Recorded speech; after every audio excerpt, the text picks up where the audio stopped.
Archimedes principal. तो सबसे पहले हेडिंग डालते हैं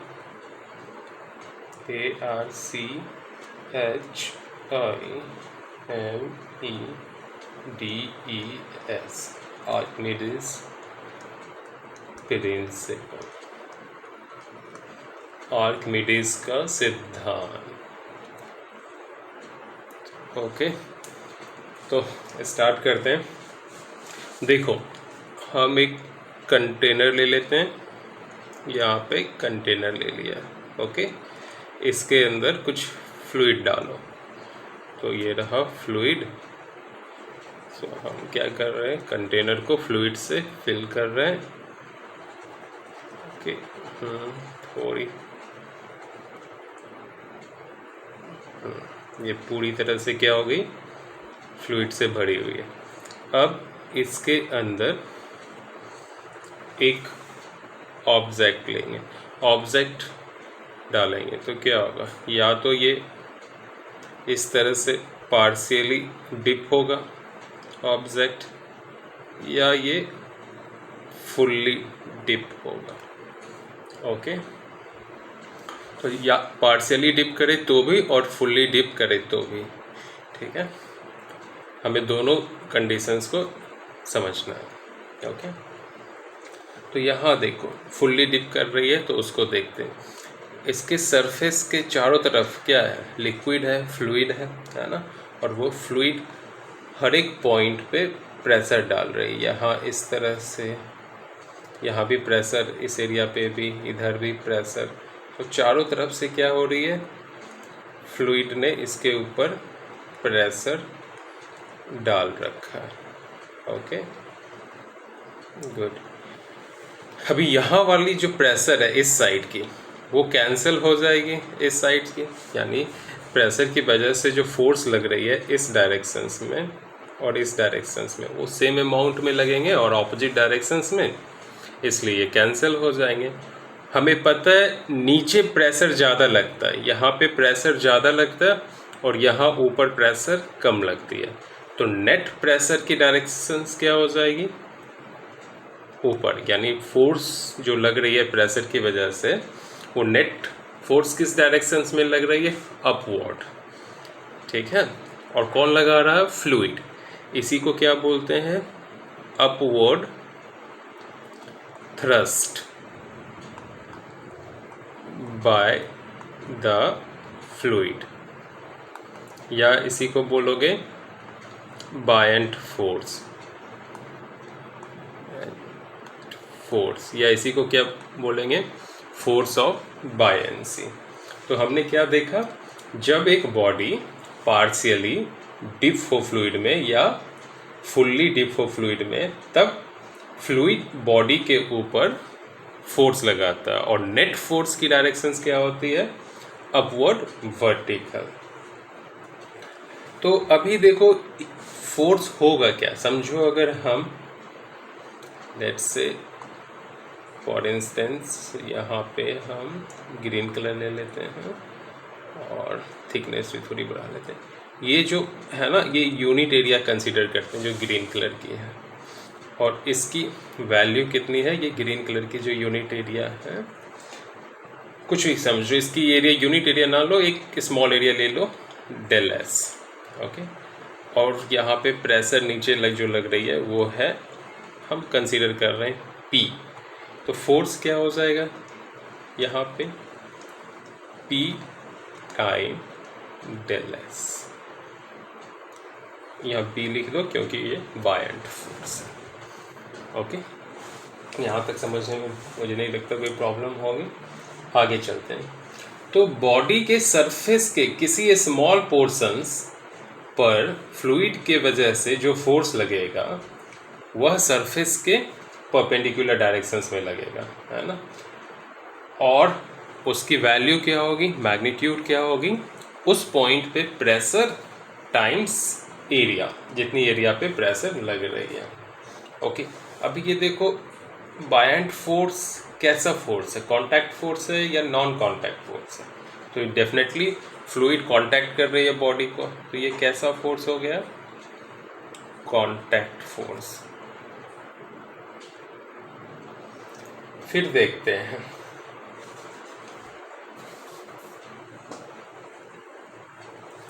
अब इसी चीज़ को आइडियलाइज करके आर्किमिडीज प्रिंसिपल्स को समझते हैं, है ना। तो देखो क्या कहता है आर्किमिडीज प्रिंसिपल, जब एक बॉडी पार्शियली या फुल्ली डिप होता है, इमर्ज होता है फ्लूइड में, जहाँ फ्लूइड रेस्ट में रहनी चाहिए, तब फ्लूइड एक अपवर्ड फोर्स लगाएगा जो कि इक्वल होगा डिस्प्लेस्ड फ्लूइड के वेट के। इसका मतलब क्या हुआ? इसका मतलब होगा, एक सेकेंड, तो फॉर एग्जाम्पल यहाँ एक कंटेनर है और उसमें हम फ्लूइड डाल देते हैं,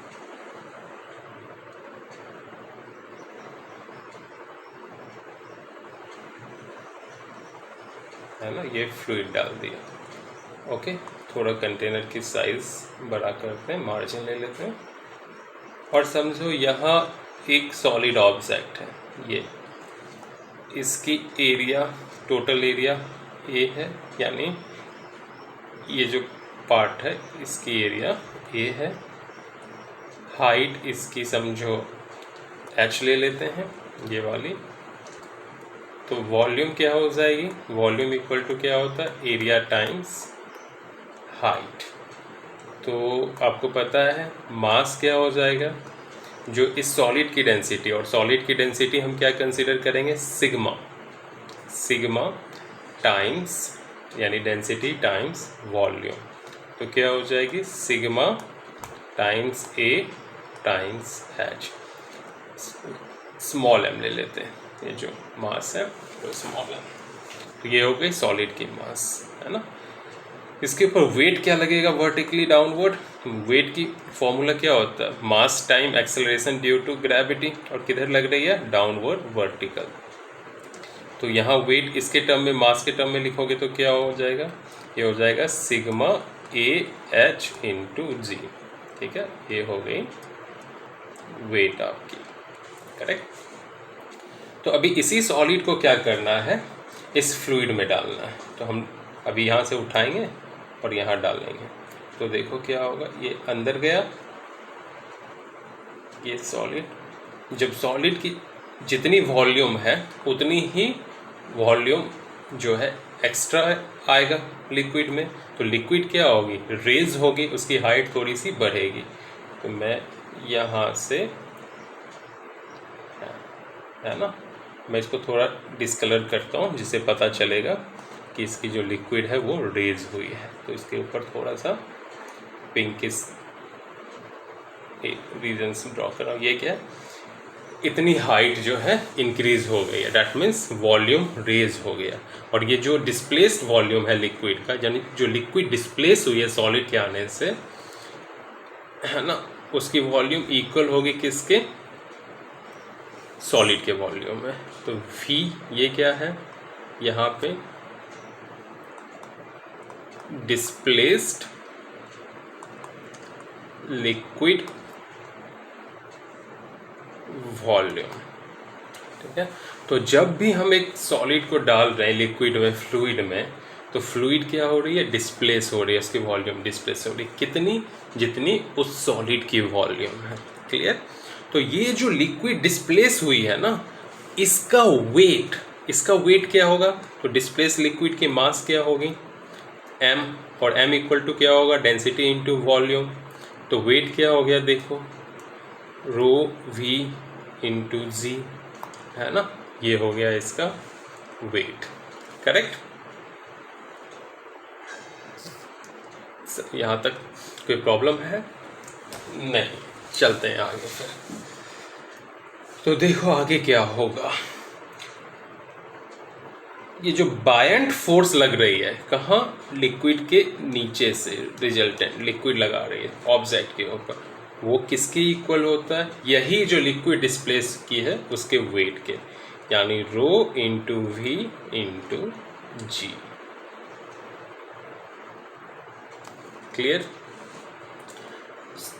नेट फोर्स कितनी लगेगी इसके ऊपर, सॉलिड ऑब्जेक्ट के ऊपर? देखो नेट फोर्स जो लगेगी वो एफ नेट इक्वल टू होगा, ग्रेविटेशनल फोर्स जो ऑब्जेक्ट के ऊपर लग रही है वो कितनी है, ऑब्जेक्ट की मास कितनी है, m इंटू जी, माइनस क्या हो जाएगा, बायंट फोर्स।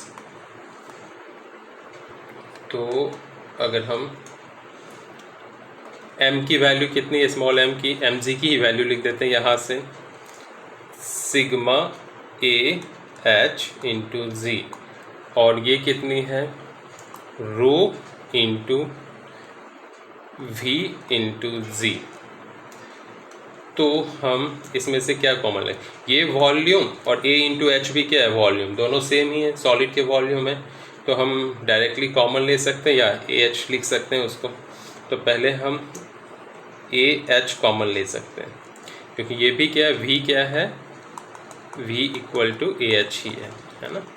ए एच और जी भी कॉमन ले सकते हैं, तो क्या बचा, सिग्मा माइनस रो। तो आप देख सकते हो नेट फोर्स कितनी लग रही है, A H G into sigma minus रो, ठीक है। या इसको बोल सकते हो ए एच को वॉल्यूम, वॉल्यूम इंटू जी सिग्मा माइनस रो, क्लियर। तो वापस से आते हैं आर्किमिडीज प्रिंसिपल के ऊपर। तो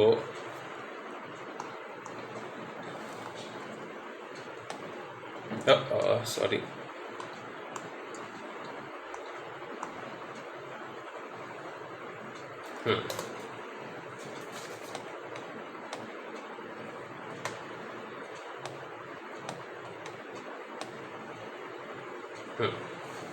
तो एक बार मैं फिर से रिवाइज करवा दूँ। देखो आर्किमिडीज प्रिंसिपल्स क्या बोलता है कि जब एक बॉडी पार्शियली या फुल्ली डिप होता है फ्लूइड में, जहाँ फ्लूइड रेस्ट में हो, तब फ्लूइड एक अपवर्ड बायंसी फोर्स लगाएगा जो कि इक्वल होगा डिस्प्लेस्ड लिक्विड के वेट के। और याद रखना जो आर्किमिडीज प्रिंसिपल है वो कोई इंडिपेंडेंट प्रिंसिपल नहीं है, आर्किमिडीज प्रिंसिपल्स जो है डिपेंड करता है, यानी आप इसको किसी दूसरे लॉ से फाइंड आउट कर सकते हो। तो हम जो ये इक्वेशंस है किस लॉ का यूज करके फाइंड आउट किए हैं, तो आज का आंसर होगा न्यूटन्स लॉज ऑफ मोशंस, यानी जो बायंट फोर्स की वैल्यू है या ये जो इक्वेशंस है उसको हम डिड्यूस कर सकते हैं न्यूटन्स लॉज ऑफ मोशन से, क्लियर।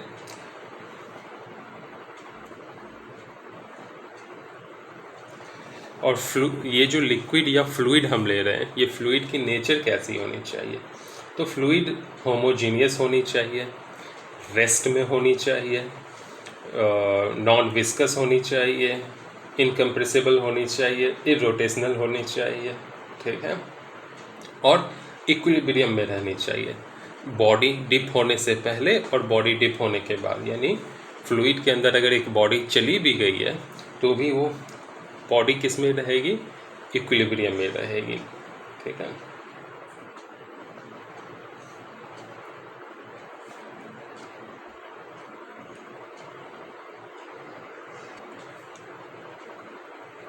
अब समराइज करते हैं इन्हीं सारी चीज़ों को।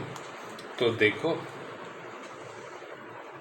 समराइज करेंगे तो सबसे पहले लिखेंगे बायंट फोर्स। तो बायंट फोर्स इक्वल टू क्या हो गई, density of the displaced liquid या fluid rho times volume of the solid v into acceleration due to gravity, ठीक है।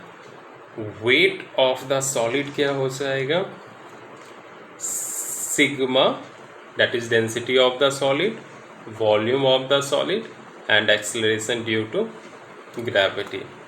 फिर हम नेट फोर्स यानी नेट वेट, या पहले कह लो ये कौन सी वेट है, इसको क्या कहोगे, ट्रू वेट, ट्रू वेट